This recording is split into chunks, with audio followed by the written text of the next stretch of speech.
Hello and welcome to Quilter Cheviot's Markets Uncut podcast, your weekly insight into the topics and trends that we have been exploring for you here at Quilter Cheviot.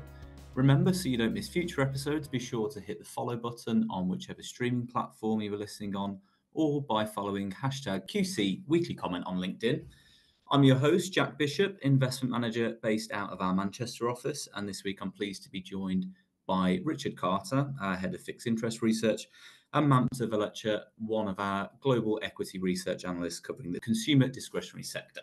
Good morning to you both. So a busy week in terms of central banks and economic data, whilst we get into Q3 earnings. So starting with the UK's inflation data for September, which was released last week, and for the first time since April 21, CPI came in below the Bank of England's 2% target, and at headline level, came in at 1.7% versus expectations of 1.9%, which will be welcome news both for the government and for Rachel Reeves, I'd imagine, ahead of the budget next week. And data released last week also showed wage growth slowing to 4.9% in the 3 months to August. So those pay pressures are also easing. Sticking with central banks and just across the channel, European Central Bank delivered another 25 basis points cut to its benchmark rate.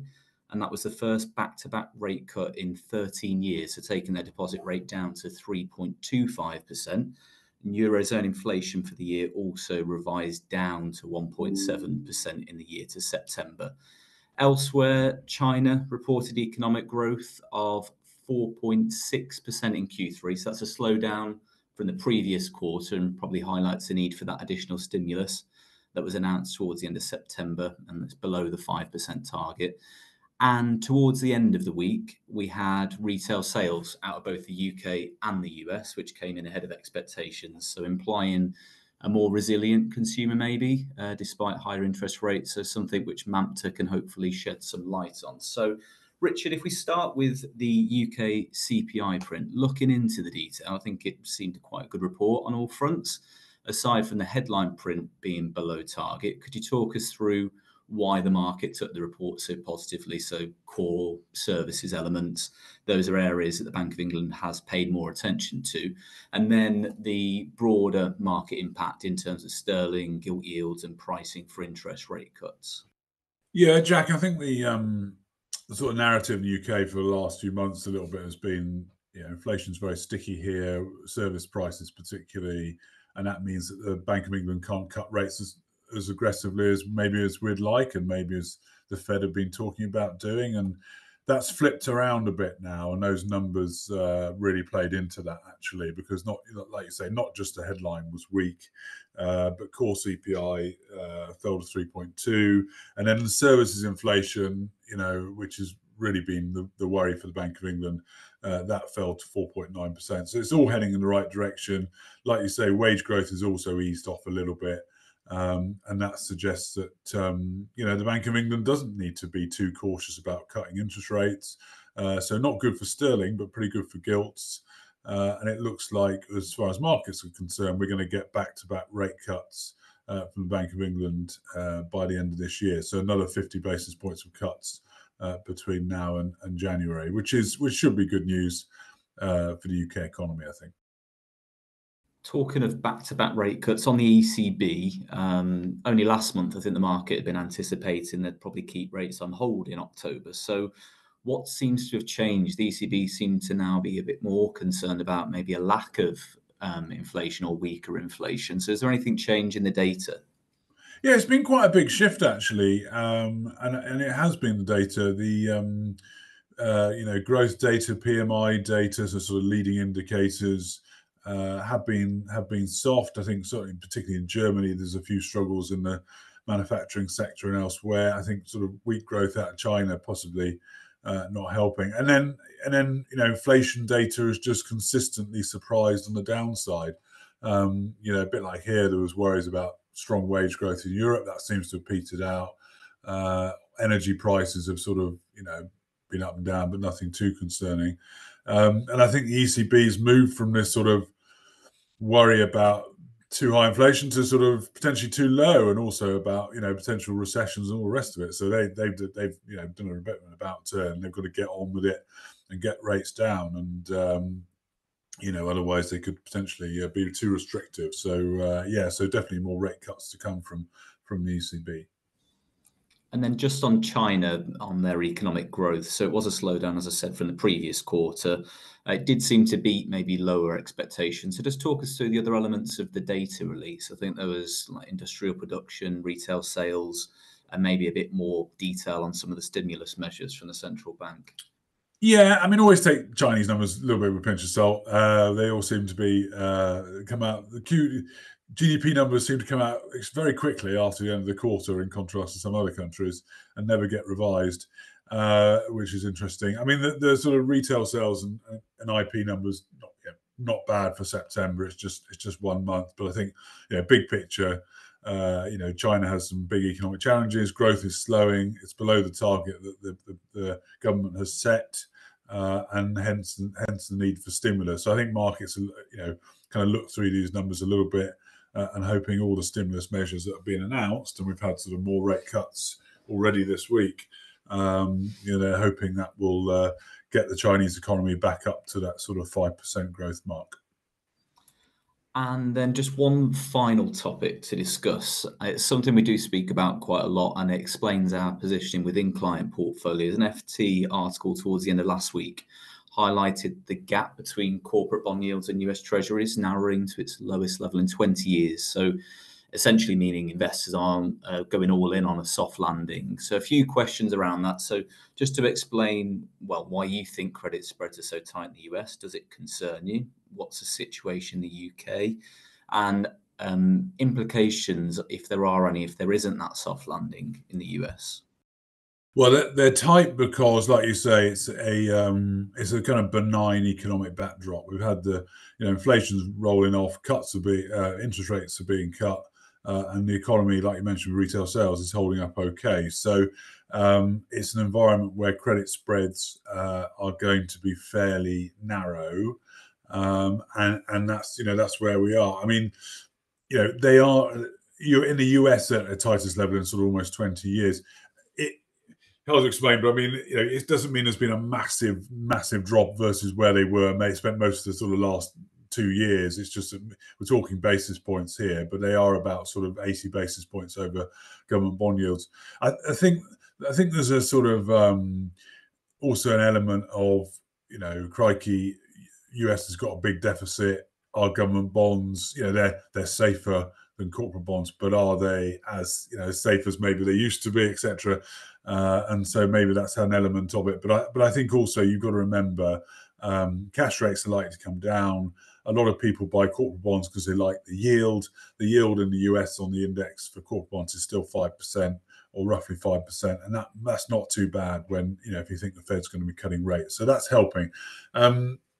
Which means corporates are doing well. Similar situation, yes, in the UK, not quite at sort of 20-year tights, but not far off it for the same reasons. And it does concern me. I mean, history corporate bond spreads really they spend a lot of time at quite tight levels, and then something goes completely wrong that you didn't expect, and then they really blow out, and you get a bit of you get real weakness. And at that point, you want to be in government bonds and not corporate bonds. It's hard to call the timing. So we are underweight corporates at the moment, but we still have a sort of reasonable exposure because these tight levels can persist for some time. But if that soft landing moves to a recession, then clearly corporate bonds will underperform. Really helpful. Thank you, Richard. So Mamta, if we come to you now, earnings season began recently. We've had some big European names such as LVMH, ASML, Nestle and Adidas report quarterly results, which on the whole probably described as disappointing. So the auto industry in Europe also struggling. We've had profit warnings from Stellantis, Mercedes-Benz, BMW. And China, which is a major source of earnings for those luxury goods and auto companies, is continuing to struggle, which might help to explain the results. So focusing on two of those in a similar subsector, Adidas and LVMH. So Adidas was down around 6% on the day they reported results, and LVMH down around 4%. But they've delivered very different returns leading into those results. So year to date, LVMH down around 15% and Adidas up close to 22%. So my question is, how is a sportswear company providing better growth than a luxury goods company such as LVMH? Yes, it's very interesting, isn't it? Very interesting share price moves as well last week, Wednesday, after both companies reported. So Adidas reported a beat and raise, but actually ended the day being down more than LVMH, whose reported sales was actually much worse than expected. But focusing on top line growth, Adidas reported sales growth of 14% and LVMH down 3%. Great question, Jack. What is happening here? LVMH and other luxury companies benefited post COVID from a surge in demand from the aspirational consumer in the US and Europe who had saved up during the COVID years. And as restrictions were eased, they stepped out with, you live only once mentality. Now, since then, interest rates have gone up, and luxury companies have also implemented significant price increases, which have basically priced the aspirational consumer out. Now, there was also an expectation that as China came out of lockdown, we would see a very similar behavior and that they would be able to offset the slowdown, but that has not been the case. So, as LVMH and other luxury brands are coming down from the post COVID high, on the other hand, Adidas is doing very well with the terrace trend, which took off at the start of 2023 and includes the Samba trainers, the very popular ones with the low profile and gum sole. Now, of course, buying a new pair of Sambas is way more accessible than buying a new LVMH handbag. They are at very different price points. But while consumers' wallets are getting stretched and in this environment they are looking for perceived value, it's important to note that this doesn't necessarily mean cheap. It basically means consumers are still willing to spend. However, it has to be something new and something innovative. So just sticking with luxury, post-COVID, as you said, they enjoy that really strong period, which seems to reverse a bit more recently. China being one of the main factors behind a lot of the weakness. And then we've had some currency impacts in Japan with a strengthening the yen. Do you think we've reached the bottom of the market now for the luxury names like LVMH and Kering, I think, who report this week down around 40% year to date? Or do you think there might be some further to go? Yeah, so indeed. So since summer of 2023, Chinese nationals took the baton from the West and accounted for over 100% of the growth we saw in luxury spend, with many going to Japan to make their purchases, taking advantage of the weak yen. However, as you mentioned, Jack, the yen has strengthened and China's sentiment has deteriorated in recent weeks, which is being reflected in weak China sales. Are we at the bottom? That is the question on many investors' minds. I think we are close to the bottom, but I don't think we are there yet. LVMH's management last week were very tight-lipped on their outlook, but did note that China's Golden Week holiday did not show a change in trends either way. Hence, we do assume that Q4 will be quite weak as well, and it's unlikely that we will see an inflection this year. However, with that said, luxury stocks are driven by the rate of change in growth and can outperform when sentiment improves from terrible to bad and from bad to okay. And this could be triggered by an introduction of stimulus in China aimed at the consumer, or it could be simply rates coming down in the West. Brilliant. And then just looking at your sector on a global basis and maybe from a macroeconomic perspective, is the consumer in a good place right now? The retail sales figures from the UK and US seem to imply they are. I know it's just 1 month's worth of data. Is there anything that concerns you? Are there regional disparities? And what trends are you seeing more broadly? Yeah, so in Europe, it varies. Spain has seen resilient demand with volume growth largely positive throughout the year. France and Italy are finally showing improving volume trends, having previously been challenged by weaker consumer sentiment, perhaps reflecting a normalization of prices. Germany, on the other hand, still seems relatively weak. As you mentioned, in the UK, sales figures have been in the negative territory throughout 2024, but has started showing improving trends since August, and September numbers were much better than expected as well. However, while it's too early to call a recovery here, stable prices should promote volume growth and elevate consumer sentiment.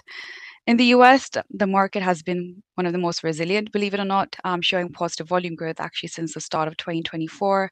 And finally, as we've already touched on, China demand has been decelerating since the summer. What would concern me? Anything that rocks consumer sentiment, really, be it an escalation in trade wars between China and the US, which leads to higher prices, or incrementally worse data coming out of China regarding the consumer, as many consumer companies, which includes the luxury stocks, autos, and sports, that have very high exposure to China. Brilliant. That's really interesting. Thank you, Mamta, and thank you both for those great insights, and to all of you for listening. Did you enjoy the discussion on the podcast today? We'd love to hear from our listeners, so please review the show now wherever you're listening, or share it on your socials and tag us at Quilter Cheviot.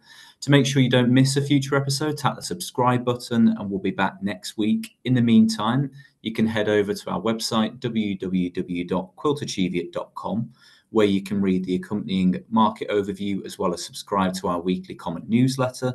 You can also stay up to date with our thoughts on market news, industry insights, and our upcoming events and webinars on our website or on our social media pages. And finally, we love to hear from our listeners. So if you have a question you'd like to ask one of our experts for the next podcast, simply ask them via the weekly comments page on our website. And that's it for today. So thank you to Richard and Mamta for your time, and to all of you for listening. See you next time.